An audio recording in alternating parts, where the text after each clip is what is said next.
তো বন্ধুরা প্রথমে এই ভিডিওটা দেখো, দেন এর ফানি কমেন্ট পড়বো। So let's go. তোমরা অনেকে বলছিলে না যে লিপ কিস না করলে কি করে বুঝবো এটা আমার বউ।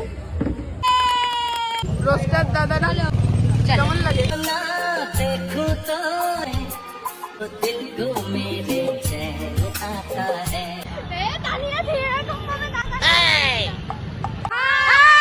चलिए शुरू करते हैं। এ বাবা, নাটক এখনো শেষ হয়নি। আমার ছোটবেলা থেকে স্বপ্ন ছিল বড় হয়ে অনেক বড় বোকাচোদা দেখবো, তা আজ পূরণ হলো। এই চুমা খাওয়া পর্যন্তই শেষ। মেয়েটা কার পেটে হয়েছে, তোমার নাকি তোমার বরের? 3 মাসের বাচ্চা, 6 GB স্পিড নাকি ঘষাঘষিতেই হয়ে গেল? কি গো, অ্যামাজন থেকে অর্ডার দিলে নাকি ফ্লিপকার্ট থেকে? বাহ, মেয়ে ঘষাঘষি করে বাচ্চা হয়, জানতাম না তো, আজ জানলাম। তোদের এত তাড়াতাড়ি বেবিও হয়ে গেল, কি করে? তোরা কি ফার্স্ট রে ভাই? বাচ্চা এত তাড়াতাড়ি ডেলিভারি দিল যে এত তাড়াতাড়ি সুইগিতেও ডেলিভারি দেয় না। Music.